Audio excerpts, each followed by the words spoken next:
Welcome everyone to the Brazil seminar series. I'm Fran Hagopian. I teach in the government department at Harvard, and I am just delighted to welcome you to what I know is going to be a very exciting panel today. Today's panel is called Machine Gun Politics: Why Politicians Cooperate with Criminal Groups. And before anything else, I want to welcome and acknowledge our co-sponsors, the Ash Center for Democratic Governance and Innovation, the Institute of Politics, and the Harvard Political Union. We are always pleased to co-sponsor with other units of Harvard. We ordinarily don't have three. So I think this gives you some sense of how much excitement this event has generated around the university. And today we will hear from Jessie Bullock. Jessie is a PhD candidate in the Department of Government at Harvard University. She is one of my students. She studies comparative politics, comparative political economy, but her research interests since the day she has walked in the door of Harvard have been focused on political violence, on organized crime, on corruption, on machine politics, on governance, and on the rule of law. And she walked into the department having already lived in Rio for a year. So it was not a surprise that she wanted to do her dissertation about criminal violence in Brazil. That dissertation, entitled Machine Gun Politics, like the title of this talk, is a very ambitious dissertation project that will one day soon be a great book. It explains why politicians and criminal organizations cooperate peacefully. It's based on a mixed method study of Rio. Jessie, in addition to having lived in Rio for a year before she started graduate school, also spent 18 months in Rio conducting the research for this dissertation. She she did research in neighborhoods across the city to learn more about the relationships between criminal groups, politicians, and voters. And she conducted a survey of voters, not where they live, but where they work, for the sake of their safety and that of her survey enumerators. She has interviewed politicians. She has scraped crime blogs to learn which criminal groups dominate or compete in which neighborhoods of Rio. She has done an amazing amount of research that she can only touch the surface of, I'm sure, today. She has received a long list of internal and external awards for her work already, including a Weatherhead Center for International Affairs Dissertation Writing Fellowship, the Jorge Paulo Lemann Traveling Fellowship, a prestigious grant from the Corporación Andino de Fomento, which is the Andean Development Corporation. And she's also won awards from the Harvard Brazil Cities Initiative, Dr. Class, the Foundations of Human Behavior Initiative, and she is a graduate affiliate of the Weatherhead Center for International Affairs, as well as the Institute for Quantitative Social Science. And I am particularly delighted to welcome two old friends to be the discussants on this presentation today. I'll introduce them in the order in which they will speak, and my decision rule was the person who is joining us from farthest away gets to go first. So Ignacio Cano, I first met in 2013 at a workshop in Rio, and it was very clear to me at that time that he was a very significant sociologist of crime, of inequality, of Rio. I've admired him all these years from afar. He is a sociologist, as I said, did his PhD at Complutense in Spain. And he is an associate professor at the Universidad do Estado do Rio de Janeiro. He is widely published in social psychology, in sociology, in human rights, public policy, education, and especially in violence and public security. And so we are just delighted to have Ignacio here from Rio joining us today.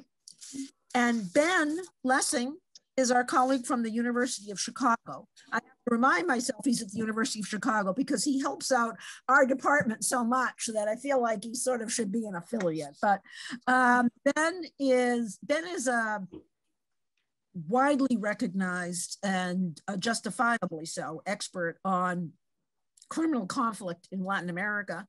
His first book, called Crackdowns and Cartels in Latin America, which came out from Cambridge a few years ago, looked at armed conflict between drug trafficking organizations in the state in Colombia, Mexico, and Brazil.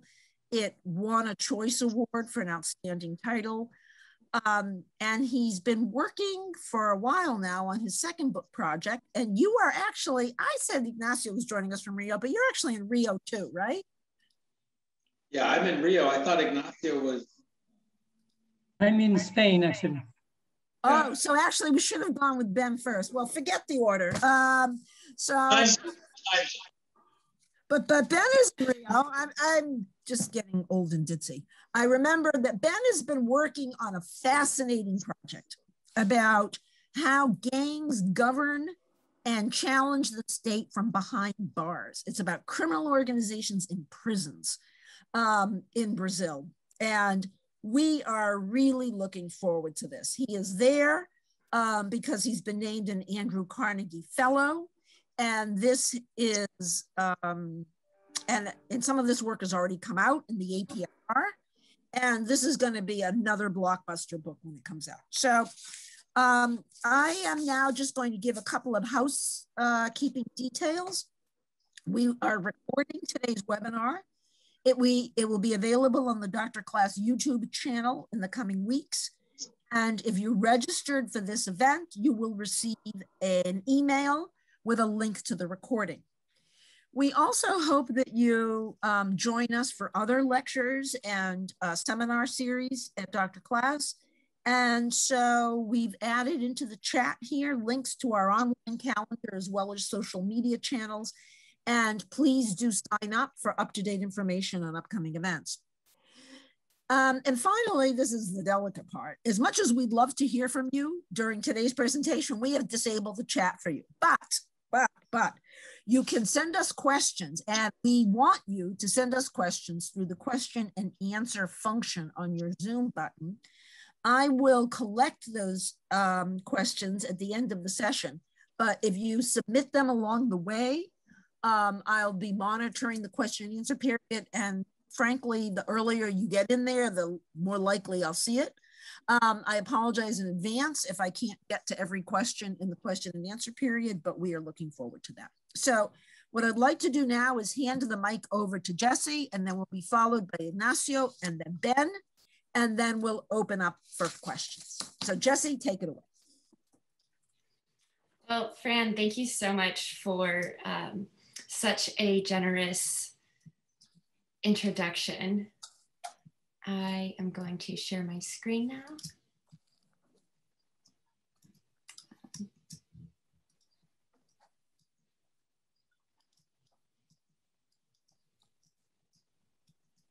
Are we having trouble? Just 1 minute, sorry. Oh, it's okay. As long as we don't need Gabby to fix it.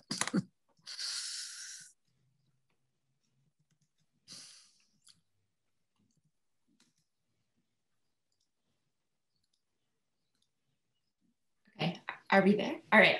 Yes, we are. So thank you so much, Fran, for the generous introduction. Thank you also to all of the co-sponsors and to Ignacio and Ben to be willing to discuss this part of my work. I'm very excited to be nearing the end of the dissertation writing phase and really welcome your comments.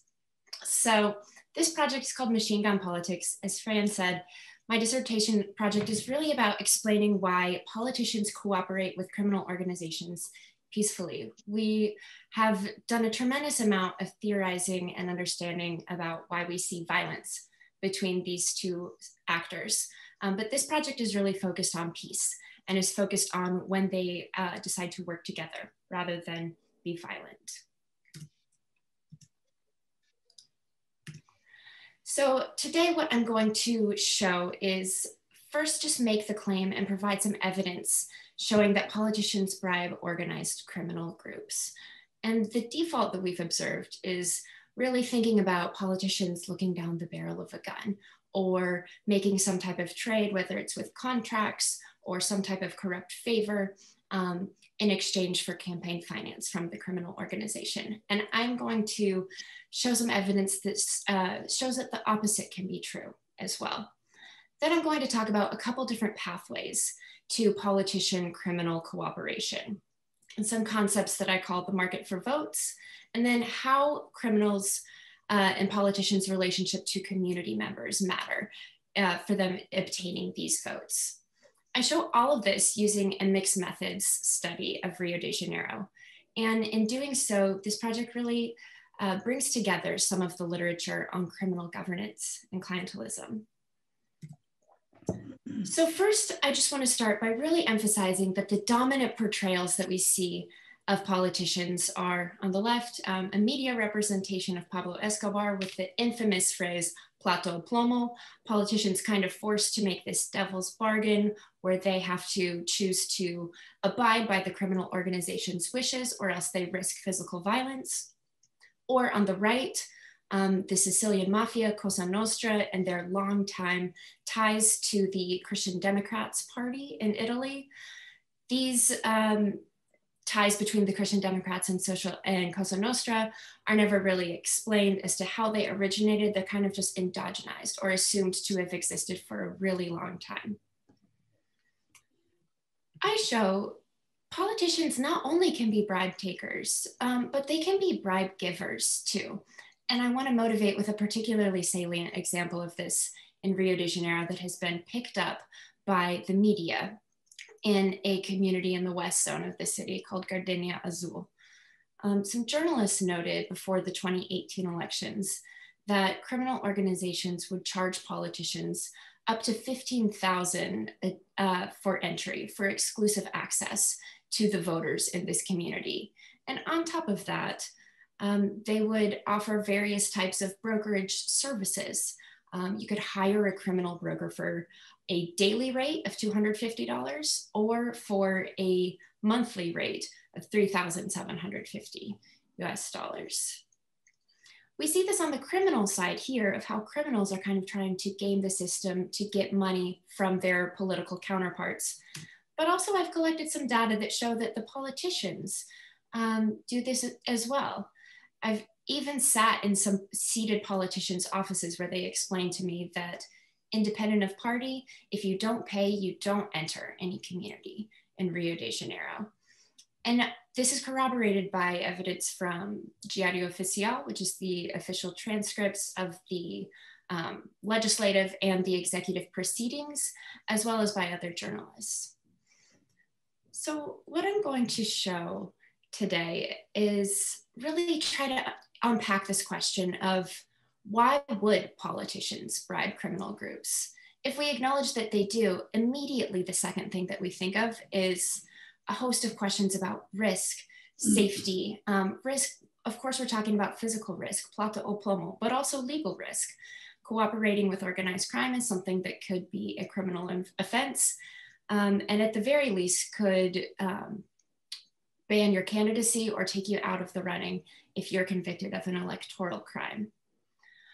When we turn to the literature to try to explain why politicians might partake in some of these risky acts, there's not a ton of theories out there.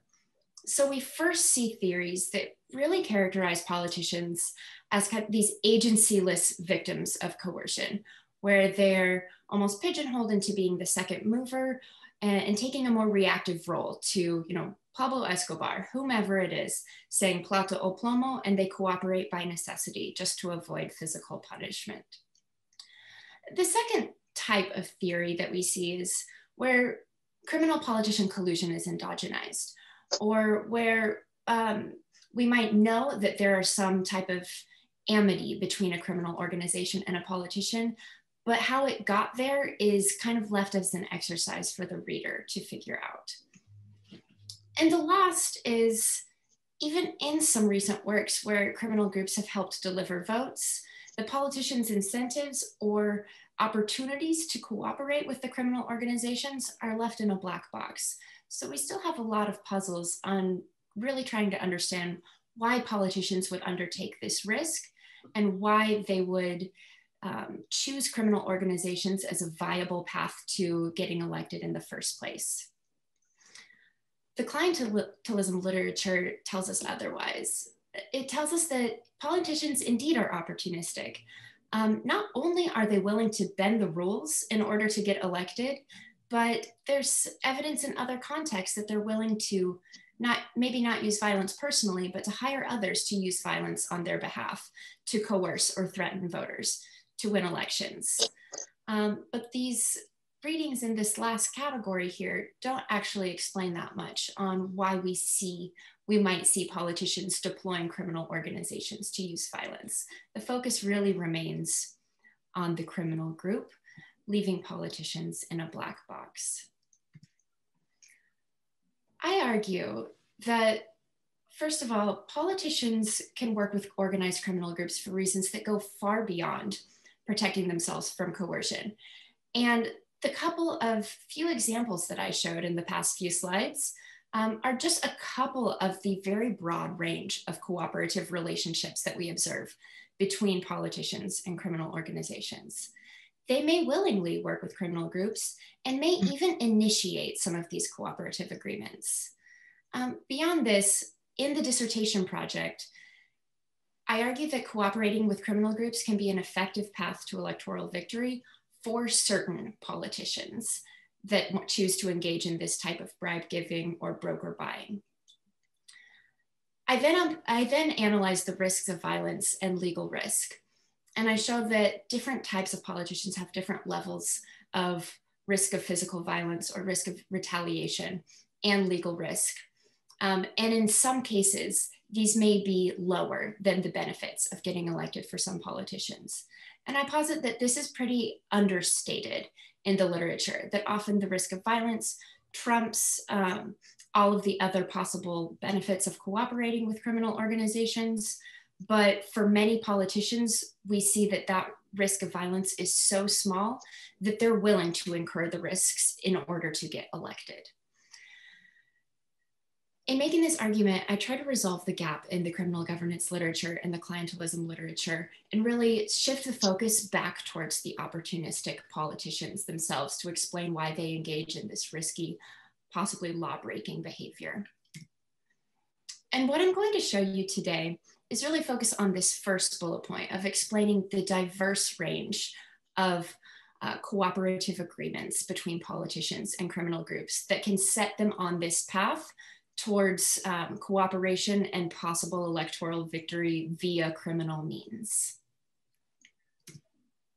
So I begin by showing some data from a survey experiment that I collected. This provides further proof that politicians do provide bribes, favors, or payments to criminal organizations. I'm showing this first because politicians bribing criminals is an unusual concept to begin with. And politicians, and I want to be clear to the audience that this is a phenomenon that happens, albeit undermeasured and understudied. So I collected this data in 2019 after the 2018 election on a group of favela residents across the Rio de Janeiro metropolitan area. And I used two different methods to both protect the safety of the interview subjects and to elicit a more comfortable environment to ask these types of sensitive questions. The first of which is called workplace sampling, where I interviewed residents in their place of business, not their place of residence, away from possible criminal influence. And the second is a list experiment, which means that I didn't ask them directly about criminal organizations. I used an experimental framework where I am able to identify, comparing the averages of two different groups, what the magnitude of the effect size of criminal organizations is. What you need to know is that looking at this chart, the further a coefficient is to the right, the larger the magnitude of the effect. So for this question here, if a neighborhood leader, a criminal leader, any other type of leader, accepted presents, favors, or bribes from candidates. This is the largest one that I measure and identify for as a possible metric of connections between criminal organizations and politicians. So in this short survey, I find pretty significant evidence that criminal organizations indeed did accept presents, favors, or bribes from candidates.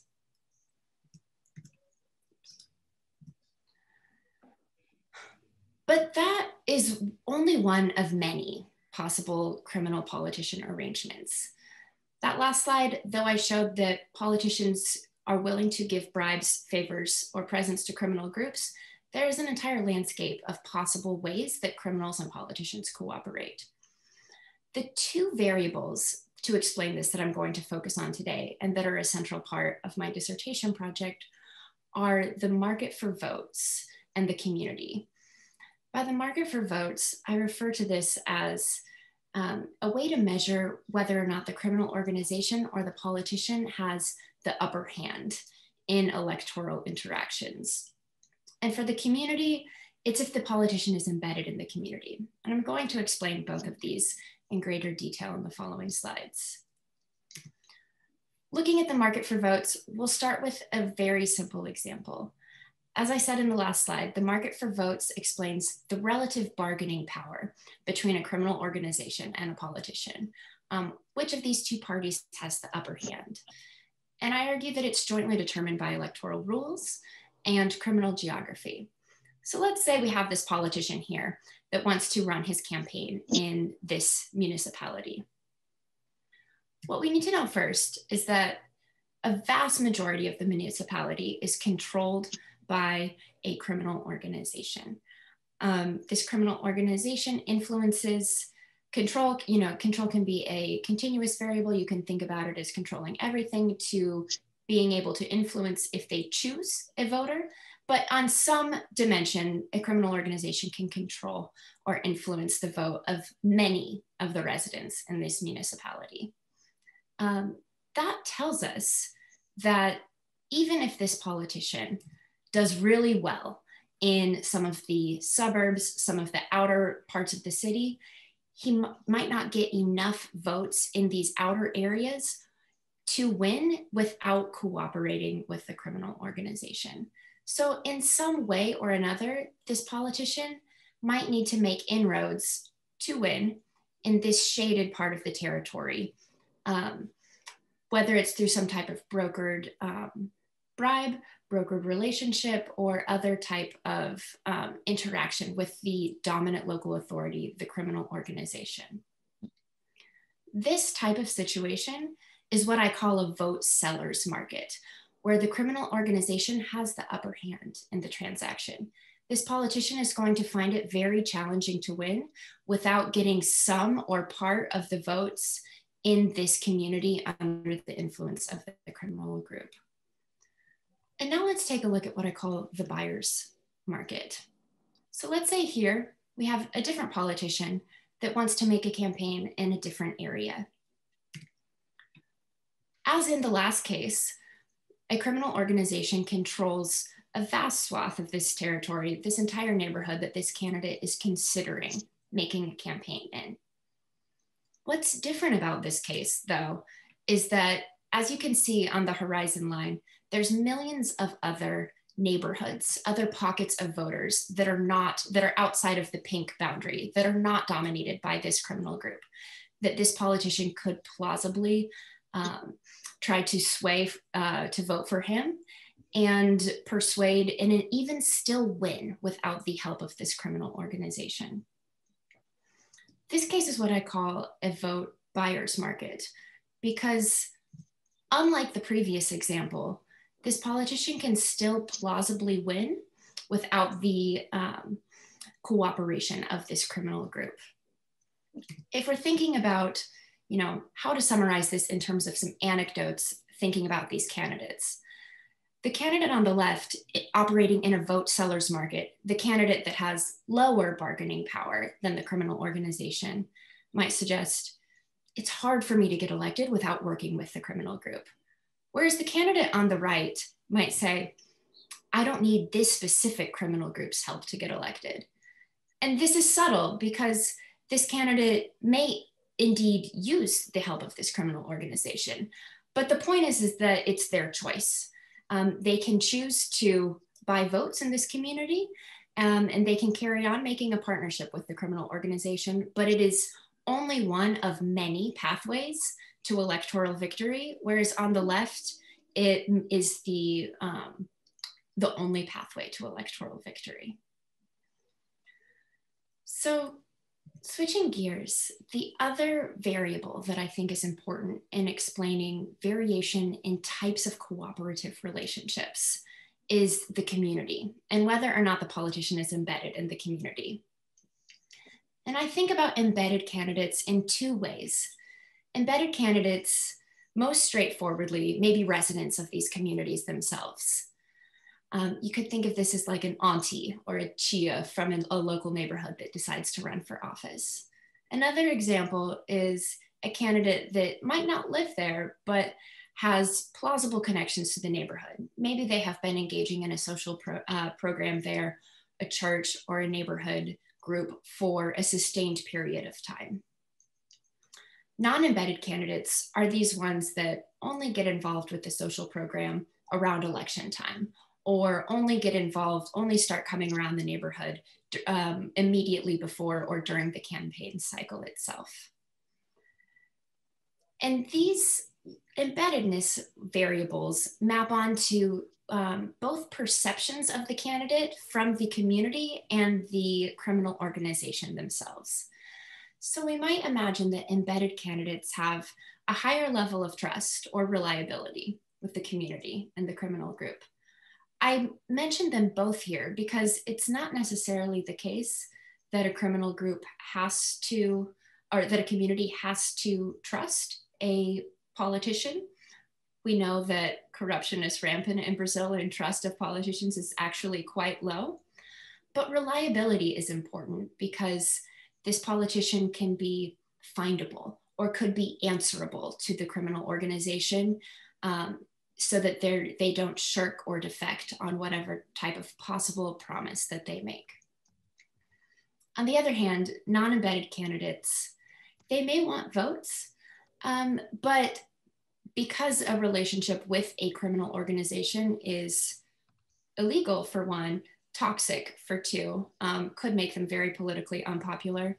These types of candidates that don't really have a plausible tie to a criminal organization may want to bury the connection with the criminal group. And this could even be incentive compatible for both actors. A criminal organization could have a politician secretly working for them, but where the ties are not discernible in office. And it could be a symbiotic relationship where the connection is barely visible to those in the public or those on the outside. This matters because it helps determine the type of deal that a candidate may strike with a criminal organization.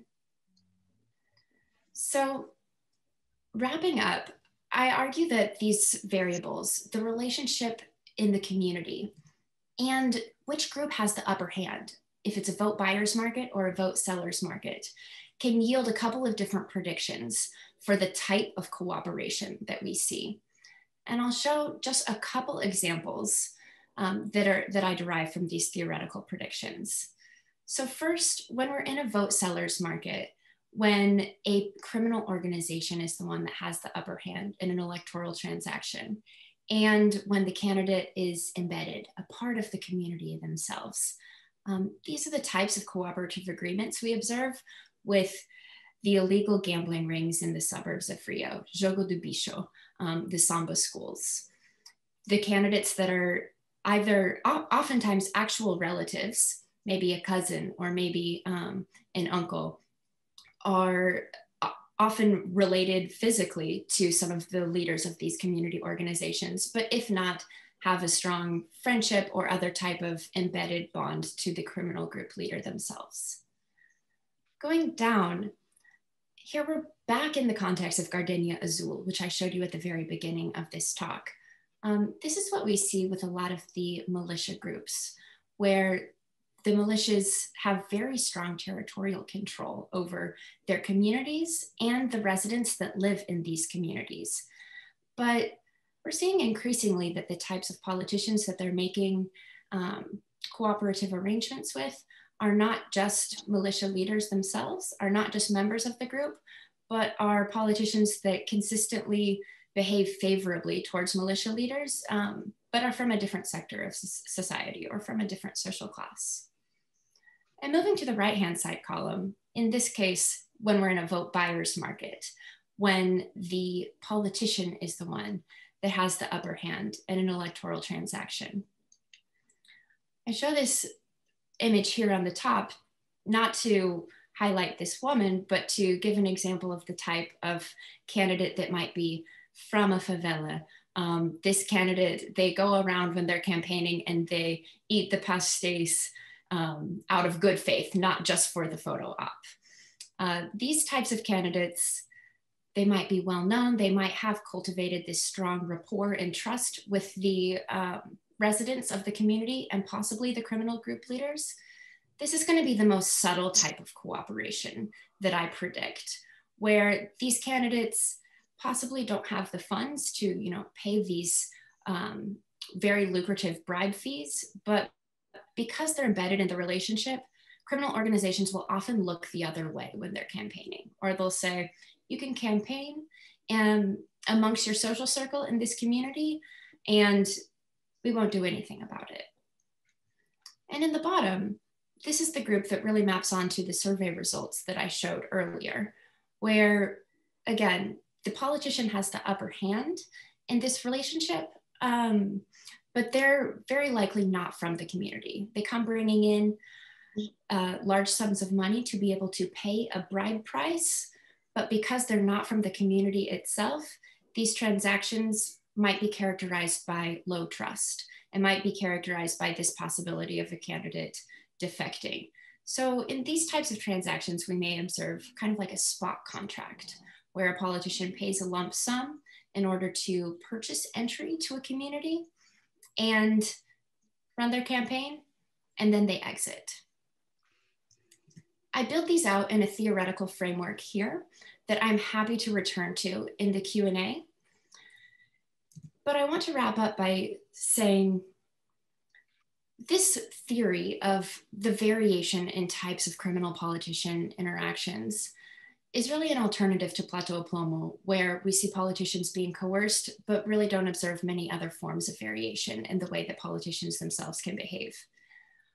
In different sections of the dissertation project, I build out a formal model showing that criminals have varying levels of risk for different kinds of politicians that map onto other attributes related to social class and the neighborhood that these politicians are from.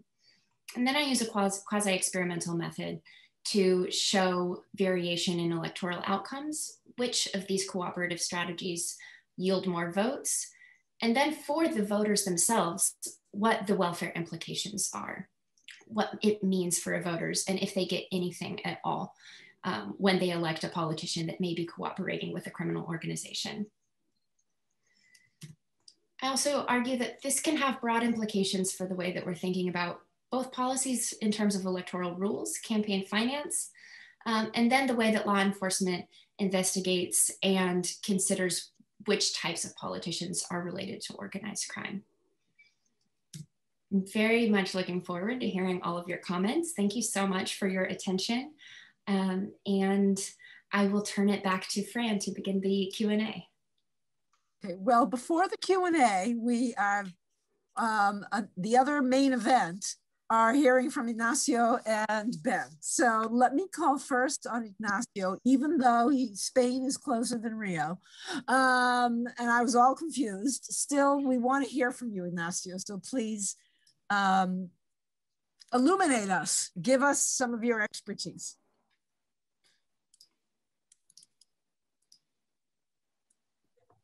Thank you, Frances, and thank you, Jesse, for the invitation to be here today. I had to do some soul searching because as a researcher, I also hired brokers from criminal groups to do research in some of these areas. So I wondered to what degree this was referring to me. Well, I'm going to make a few comments about Jessie's work. In general, she presents us with dichotomies. So for example, plata o plomo versus active role. And then she goes on to dismount this dichotomy into what is really a continuum. But I would argue that sometimes I had the impression that she overplays the dichotomies, and then she goes on to say it's a continuum. I would say, yes, of course, it's a continuum between active involvement of politicians and being forced to do so. Although in electoral terms, in Rio at least, it's more deciding to do so. Like for example, there is a continuum between coercion and assistance by criminal groups in these areas. So there's never really a dichotomy. There are many intermediate points. Again, when she says who has the upper hand, I get the impression that either one or the other has to have the upper hand. And again, there is a long continuum and both players play the roles. Jessie asked us to reflect mainly on her variables, voting market and embeddedness. And I would argue that there is a very important variable, which is the politician electoral base. Where is the politician's electoral base? Some politicians defend a corporate electoral base. They defend police officers, or they defend lawyers, or they defend whatever it is. Some of them have a territorial base and a very concrete one. Some others talk to the electorate in general. It also depends on the degree of knowledge a politician has. So I think that, and this is not exactly the same as embeddedness, because I may have embeddedness in a local community, but if I am known widely and I come out on TV and I have TV time, then I really don't need to get into these criminal areas and pay for it, because I'm already known and I'm applying to a wider base. So I would argue that the electoral base a candidate has or aims to have is very important on this voting market that Jessie is presenting us with. If your local base is very local and you already live there, then probably you have some kind of association with a criminal group, or at least mutual tolerance, as she argues. But then again, if you're local, if you don't have a local base but a wider base, you don't need to go through all these dealings with criminal groups. So she argues there is a vote buyer versus vote seller model. As long as a politician can choose a different district in a vote seller model, he would be freer or have more leeway in the negotiations. But then again, that depends on whether he or she has a local base or a wider base. And if it is a vote seller model, and criminal organizations then may have their own candidates, and therefore there is no market because they already have their own candidates and they will not allow anybody else to campaign. Embedded candidates, contrary to what was presented, I think embedded candidates may sometimes have a stronger reason to hide their connection with criminal groups. Why? Because if they're very embedded in a community and they're locally based, they will automatically be suspect of connections with the criminal groups, and therefore they'll have a stronger reason to stay apart from these groups. On the other hand, if they just go and buy the right to campaign inside the community, then they don't have a lot to lose, because it'll be hard to prove any connection if they just gave money to somebody who eventually gave it to the criminal group for them to campaign. Often in the text, I had the impression, I know it was not Jessie's intention, but I had the impression that criminal groups fully control electoral behavior. And when we know it is not so, and I know Jessie knows it's not so. But that was my impression sometimes from the text. What they control, criminal groups, is campaigning, but not necessarily criminal behavior, voting behavior. And we have many examples of candidates who are against militias, cannot campaign in these areas, and nevertheless get a high number of votes from these areas. So criminal groups, as I said before, act both through coercion, but also through assistance.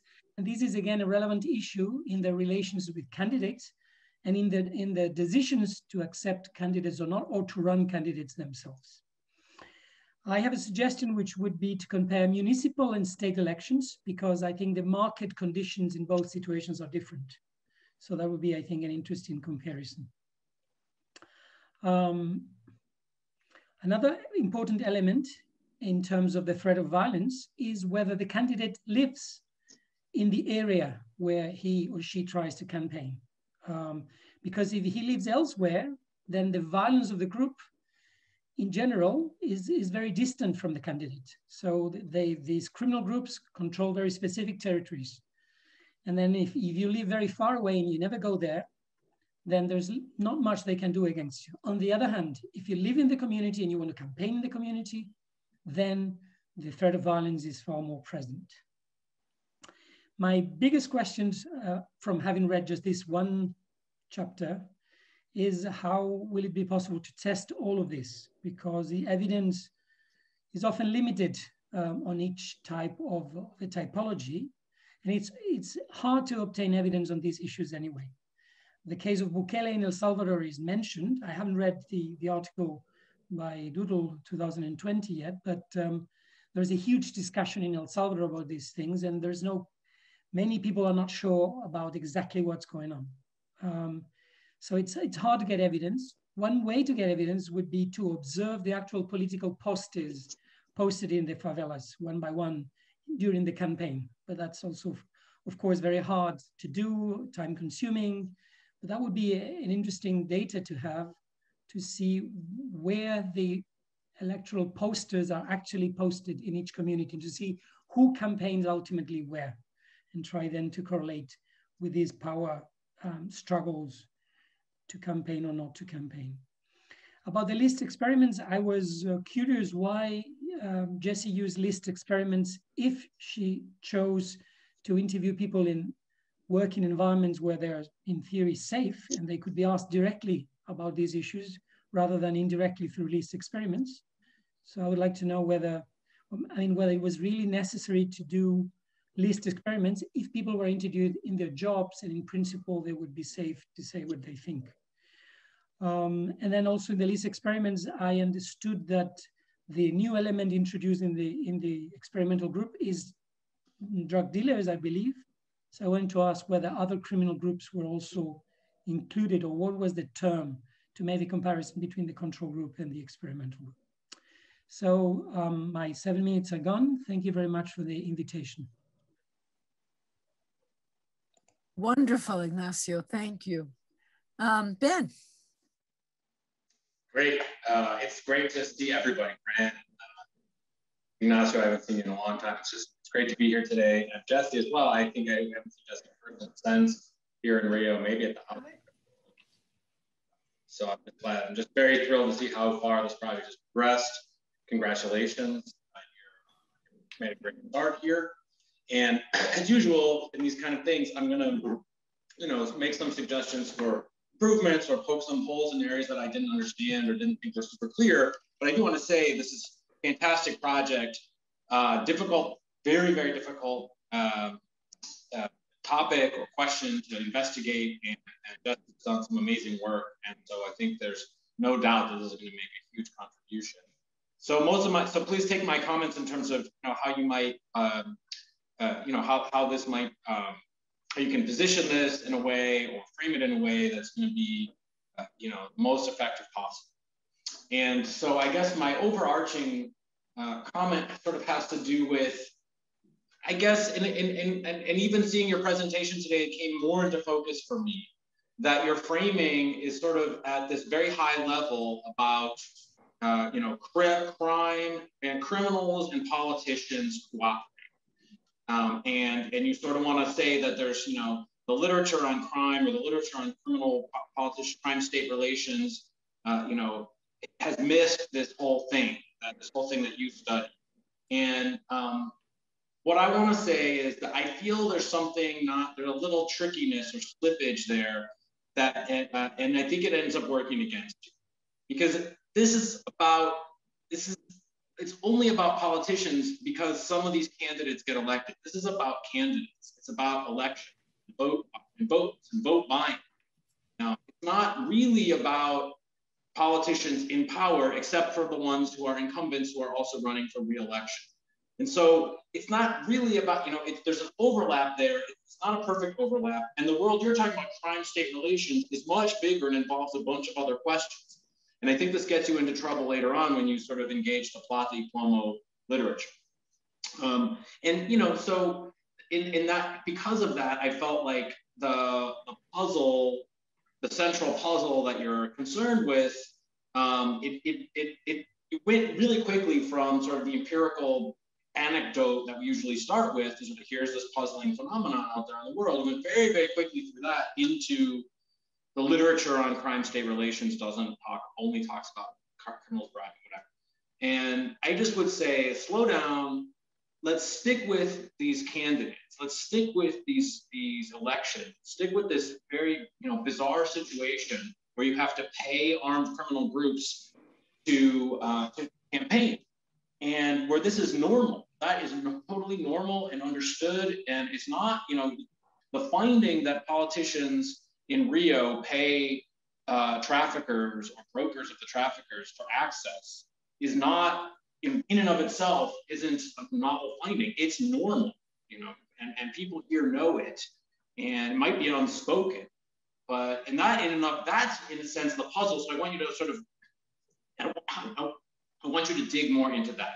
And I also think that my own view is it's a pretty straightforward, it's not so puzzling that in a world where traffickers control access to millions of citizens, that they would try to sell that in some sort of clientelism, in a country that's known for clientelism, that would enter into some kind of clientelistic relationship.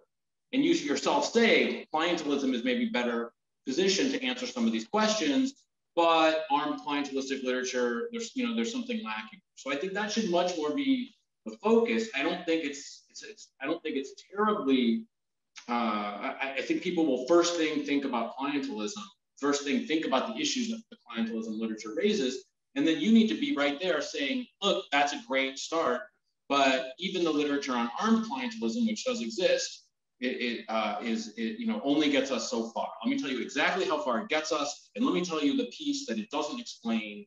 That, you know, here's in my examples that, you know, in my research, so on and so forth, that needs still an explanation. I think that would get you off to a better footing.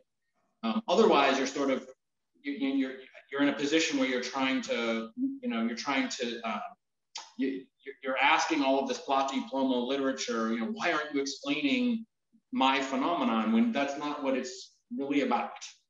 I would submit that Plati-Plomo is almost never about candidates running for office. It's about, the reason you engage in Plati-Plomo is because you want lax enforcement in exchange for a bribe, and you're going to use violence to try to get the person in control of that enforcement to accept your bribe. So that person has to have some ability to enforce or not the law. It could be a police officer, it could be a congressperson knocking down tradition, it could be a lot of things, but simply a candidate who might win an election, you know, unless you were really, I mean, you know, you can make up in a situation where it would happen, but that's just not the core issue that Plati-Plomo is trying to understand, I think.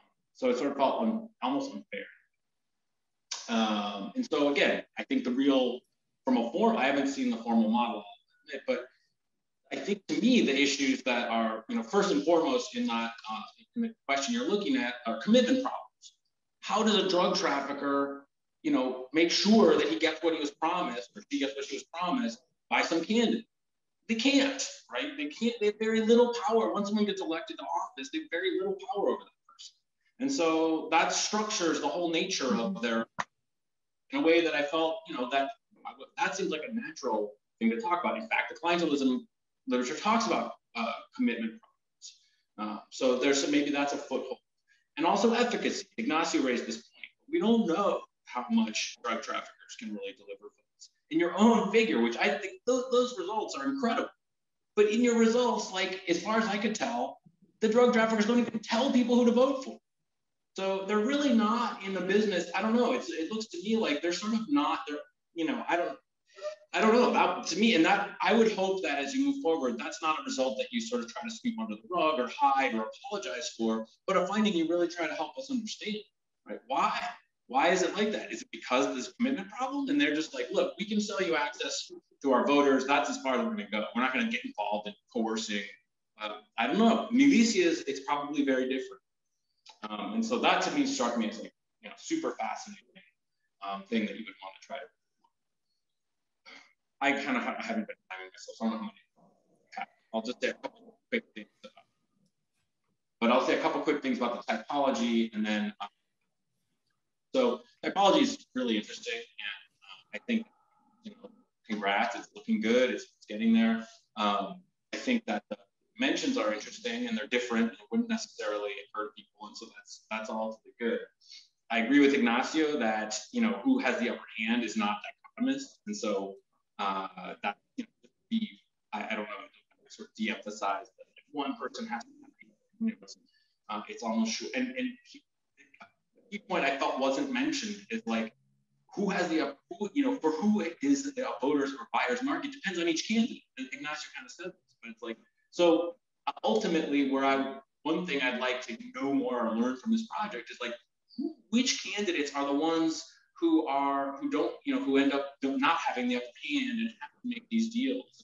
You know, what is the, because ultimately that's the political effect of criminal governance, right? If you can help us understand which candidates are end up paying for it, and whether that actually helps them get elected, right? You could help us understand over time what has been the political impact of the favelas being under the dominion of armed groups. That seems like a huge question that you would want to at least have some sort of answer at the end of this dissertation. So I would encourage you to think about, or maybe you have, I'm sure you have, but just, you know, that's to me what your typology is promising.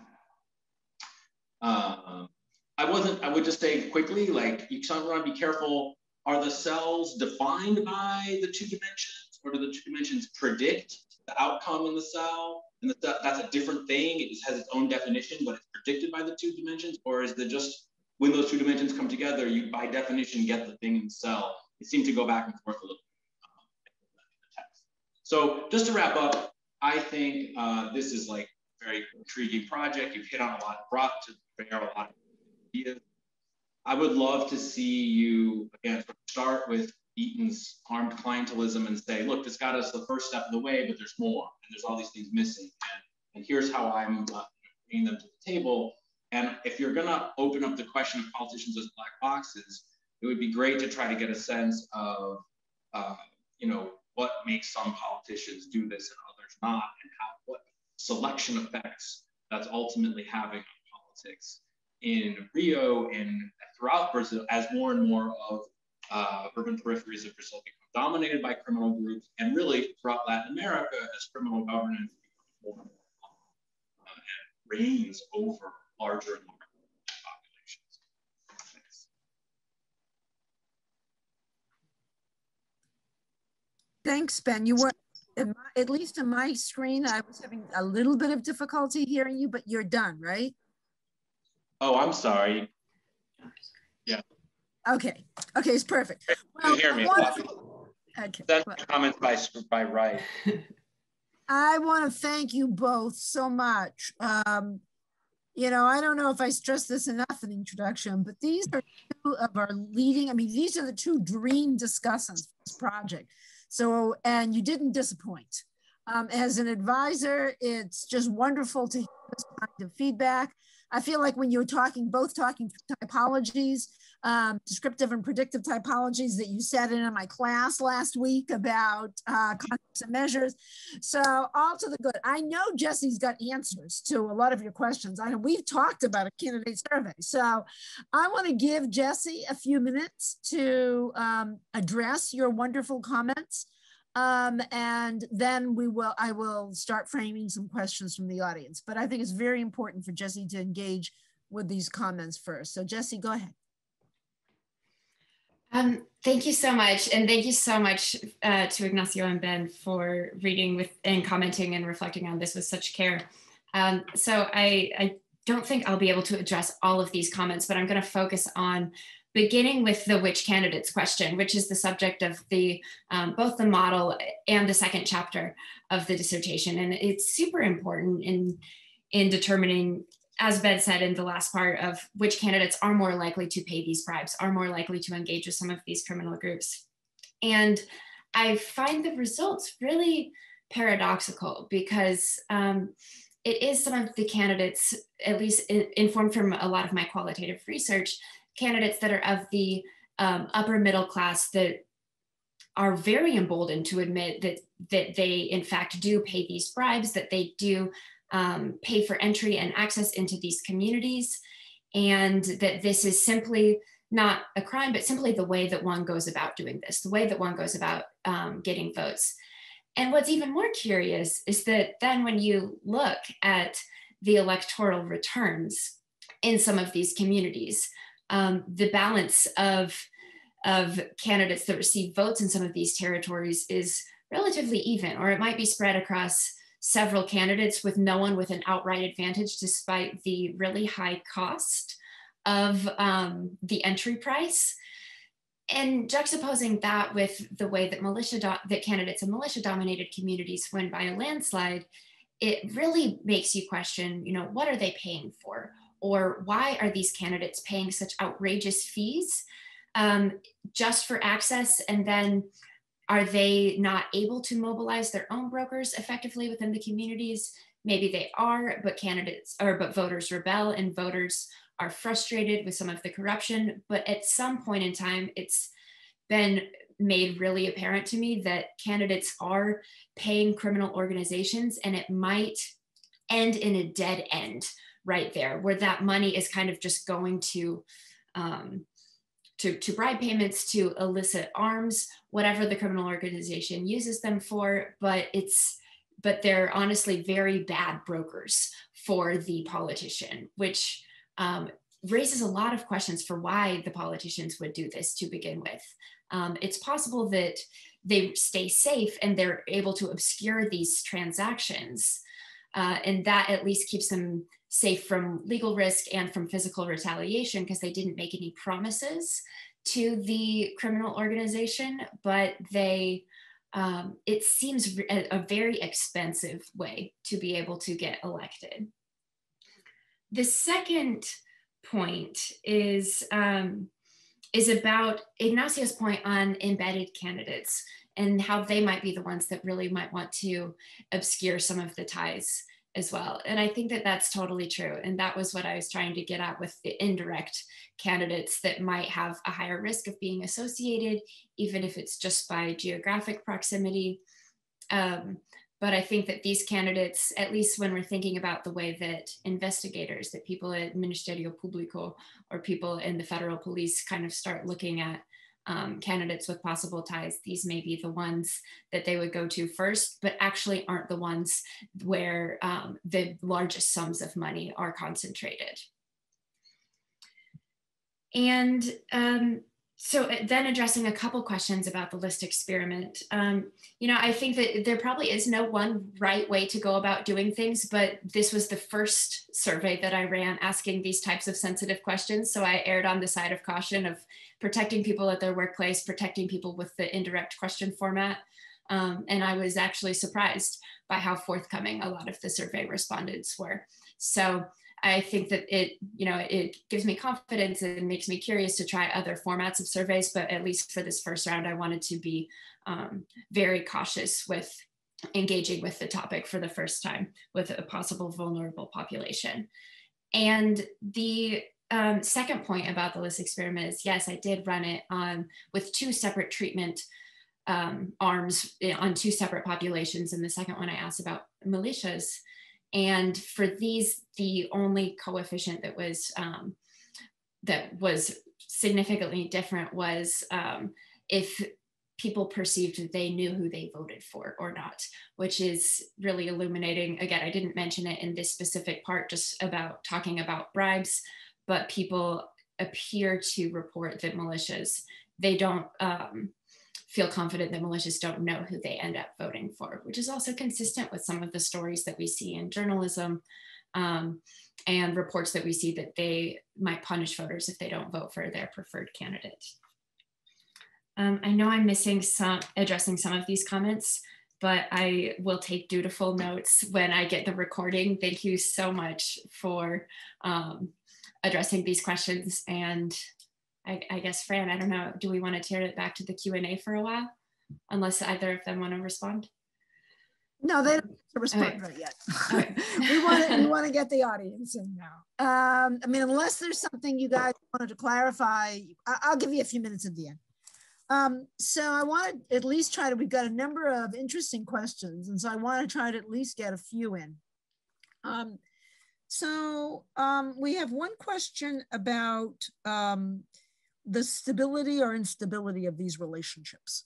Over time, between elections, as new criminal groups move into a neighborhood, as conflict arises, how do you view the stability or the instability of these relationships between criminals and politicians?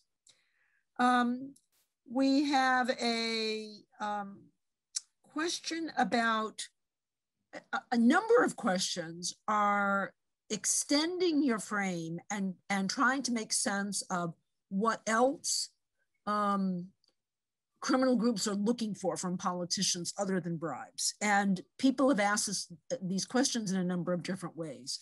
One asks about the relative importance of a community and whether or not a community that's important in some way nationally might need more protection from a politician than one that these communities aren't simply places where votes are harvested. They're also places where they may need protection from politicians. One of our former students, Carlos Schmidt-Padilla, he was our undergraduate and he's now become quite an expert himself on criminal networks in Central America. And Carlos is asking that criminal groups are not just neighborhood groups. They're part of much larger organizations, which we know that you know. And when we think about this relationship between politicians or candidates, if we adopt Ben's suggestion, and the criminal organizations, the value to a national criminal organization is going to be different than the value to a local organization. A local candidate who's successful, who becomes a local politician, does not control national penitentiary policy, for example, he's asking. So how do we think about what politicians can offer, what winning politicians can offer criminal groups other than a temporary bribe, essentially?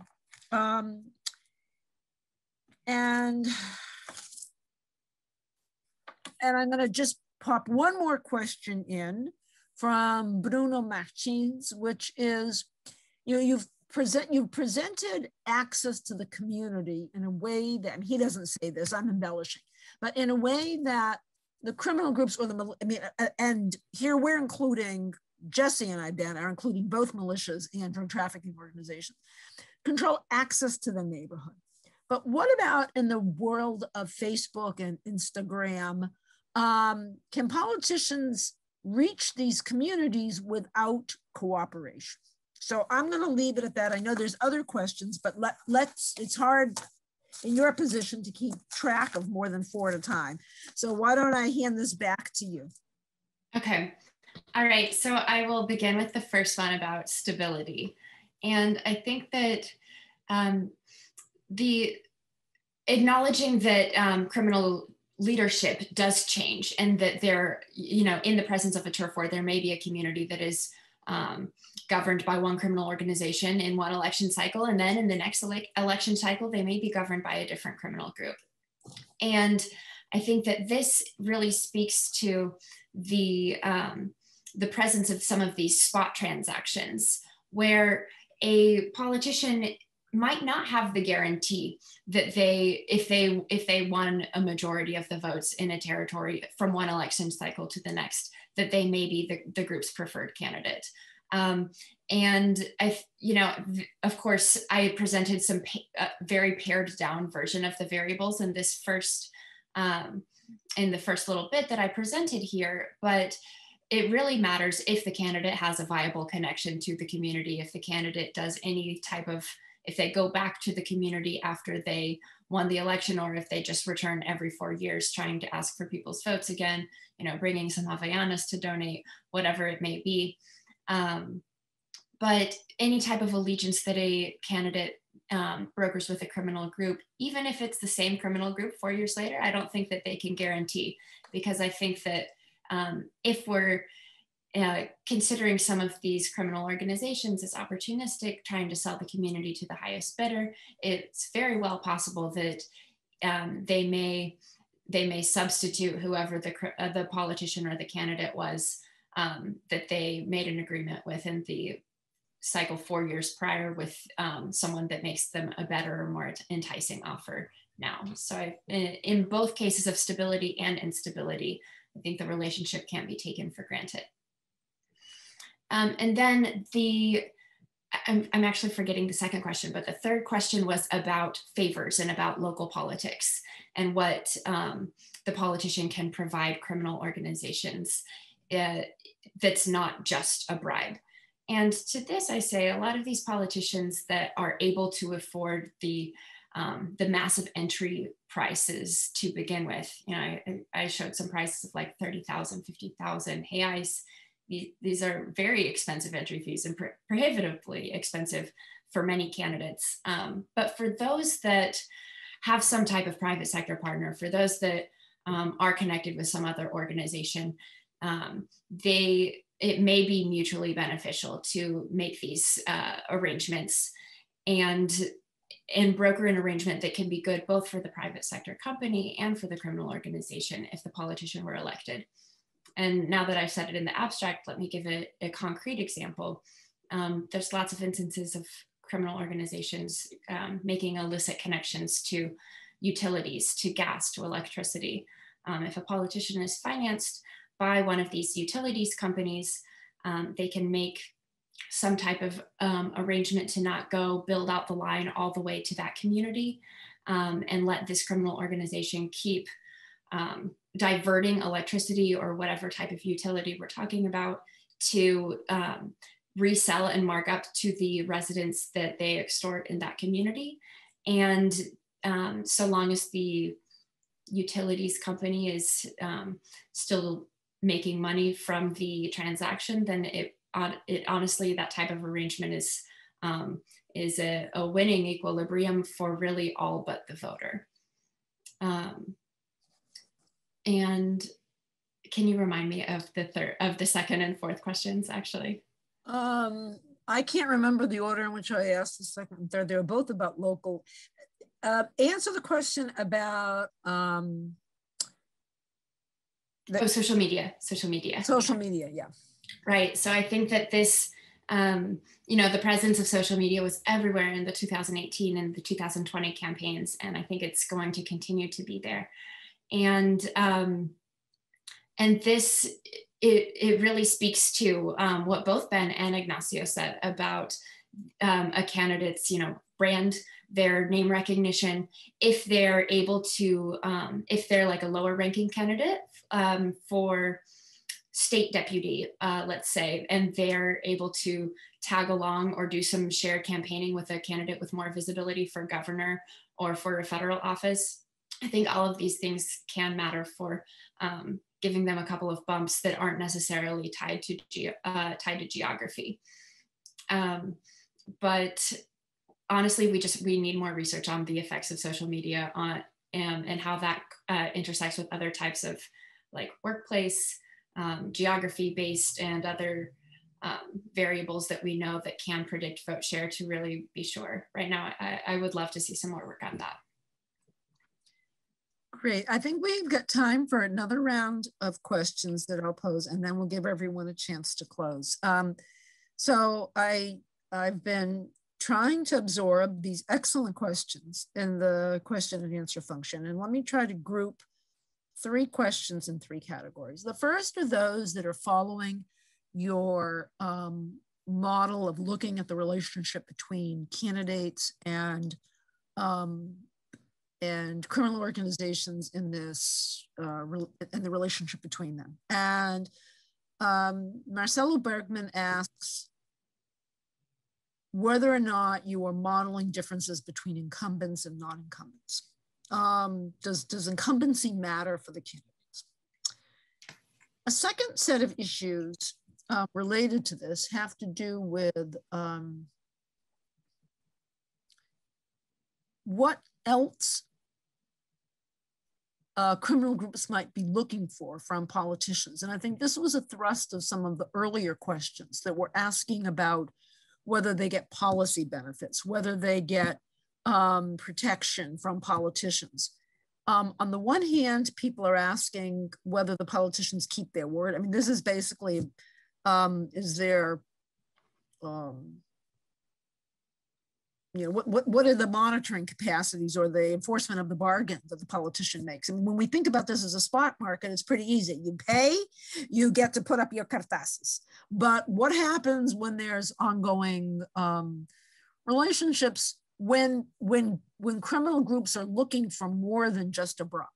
What happens when they want something from the politician? Are politicians keeping their word? And what else might they be looking for more broadly? We have a question from David Serrero from Yale, who asks whether these agreements between criminal groups and candidates are purely economic. We had another question about your economic framework. Are there any other interests that criminal groups would want to restrict the kind of candidates that they allow in? So there's some questions about what criminal groups are looking for. And I know I had divided this in my own mind into 3 pots, but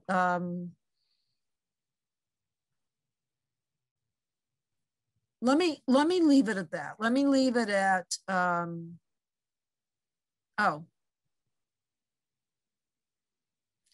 me leave it at that. It's enough for you to answer. We're already at 1:13. So if we can explore a little bit more what else criminal groups are might be looking for from politicians other than a bribe.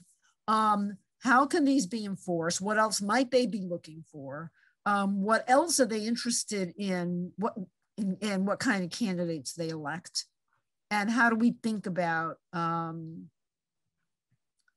nature of these transactions? Let me leave it at that. I hope that I was clear. I'm trying to summarize a lot of questions in a couple. Okay, all right, so I will begin with the question about incumbency. Of course it matters. So this speaks to what I was saying earlier about how different politicians have different levels of risks and benefits. Incumbency is another one of the variables in addition to social class, connections to the private sector, their relationship with the party itself that matters for which politicians will want to incorporate this as part of their broader portfolio of electoral strategies. What else are criminal groups looking for? So I would say that it really goes back to what I was speaking about trust as well. There's going to be some criminal organizations.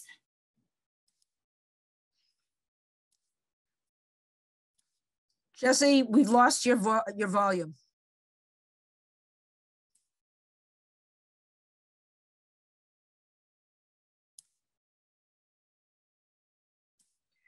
While Jesse, okay, problems. Oh, you back? Did I freeze? Okay, I'm sorry. Where did I leave off? You answered, of course, you've answered the question, of course, incumbency matters, and you were switching to the second question. Okay, all right. So on the question of what else criminal organizations might be looking for, I think that definitely there's some that expect to not see the politician again after they make the deal. They know that that is an implicit in the terms of the trade. And for these criminal organizations, what they want is something tangible and they want it now. And then there's others that I think the best thing a politician could give them is to be ignored or to give them forbearance. So getting out of the way when the criminal group is doing their illicit activities, not trying to fix an illicit connection to utilities, to gas, to electricity, not sending police to conduct operations in their territories. So largely being ignored and letting them conduct their criminal operations in peace. And if there's other restrictions on candidates, I began a lot of these interviews expecting there to be some.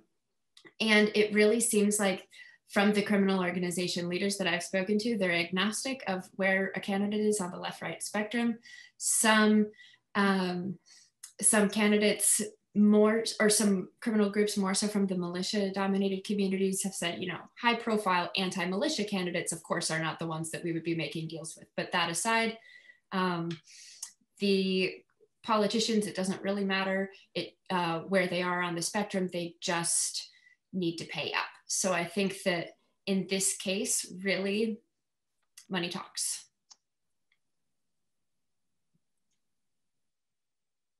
Okay, oh, I wasn't muted. Okay, great. So we're coming to the very close to the end. I want to give Ignacio and Ben a chance to say something else if they want to. You've heard some of Jesse's answers to your own comments, as well as answers to other questions. And if you've got any final words of wisdom, we have a few minutes for you to do that. I go ahead, Francis? Yes. Thank you very much. I don't know if I have words of wisdom, but I have a few words. So first, I was surprised by the amount of money Jesse is telling us that they pay for entry, because if you multiply it by the number of favelas, you will need a huge budget with a very doubtful outcome. So if that's true, that means that it's a very irrational behavior, which I doubt. So I wonder how reliable is the information on the payments, and in general, how reliable are the candidates and politicians on these topics precisely? So I just wonder and would like to talk more about it with Jesse. I think Bruno's question about online campaigning is spot on, because online campaigning and social media has upended Brazilian politics. The president and the governor got in through social media, and that is going to deterritorialize, delocalize campaigning and politics in some way. So it's having a huge impact, and it's going to have an enormous impact, but it's something to be researched, as Jesse said. Also to say that deals are implausible with elected candidates, because very few elected candidates really have a say on whether there is a police operation, for example, there is enforcement or not. A few candidates have this power, but very few, most candidates don't have it. So I think that broadly, we're talking about two very different situations. One is the crime group is just selling access to the candidate to campaign, and it doesn't care, the criminal group doesn't give a damn about who wins. And then the situation number two, in which the crime group has an interest in something, in somebody or in some cause. And then militias traditionally were in this second situation, then they changed over time.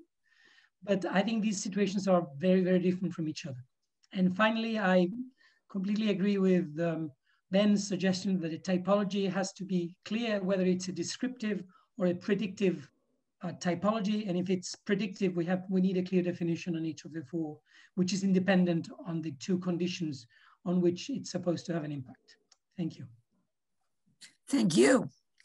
Ben, did you want to add anything?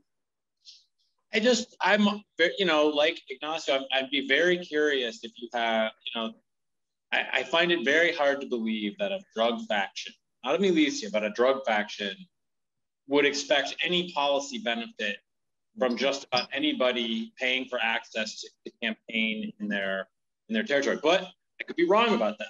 That's something if you found would be super interesting. But my sense is there isn't even like the net, that you get the one shoe before the election and the other shoe when you win. I mean, I think they're selling votes for the highest at the market price.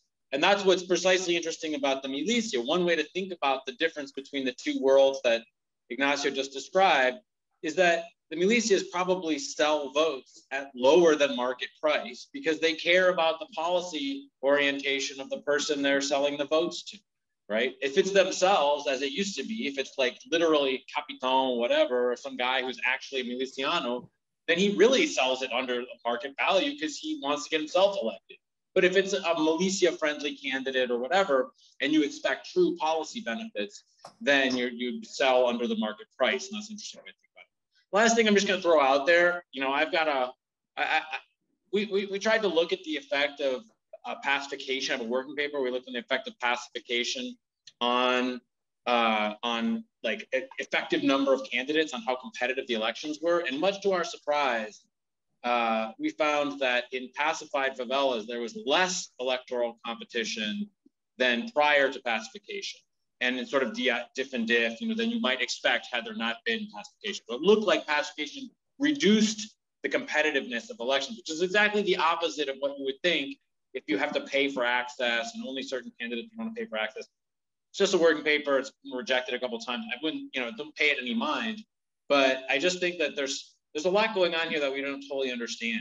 And so I hope that these sort of stories that come out of your dissertation can help us understand better what's really going on. Yeah, this last point really speaks to the this story I was alluding to earlier of criminal groups might be, or of drug traffickers specifically, might be bad brokers where they charge for access, but really it doesn't transfer all the way to the voter. Yeah. Or a signal, right? It could just be voters see that the candidate, especially in an age of internet. One of our hypotheses is like, okay, some candidate bought access to the favelas, and the people living there know that, and they're like, well, this guy must not be a very good candidate if he paid if he had to pay to get in here, and they may, may be discounting it. And your own evidence sort of suggests that the traffickers are like, I don't know, we got our money, that's all, we don't even really care about the election. This has been a great discussion. I mean, and what we didn't have I didn't have a chance to raise some of the comments in the question and answer period where people were applying what you were saying about Brazil to Honduras, to Colombia. This is one of the most critical issues in our hemisphere. And you can all see just how many questions this research raises, how difficult it is to be sure of our answers given the challenges of doing this kind of research. And we have two veterans who imparted their wisdom and an up and coming star. And so I want to thank everybody who participated today. I want to especially thank Ignacio and Ben for reading Jessie's work and for giving her some great comments to think about as she goes forward. And Jessie, thank you for sharing this, and thank all of you who tuned in today. We hope to see you at future Dr. Class events. So thank you very much. Bye-bye.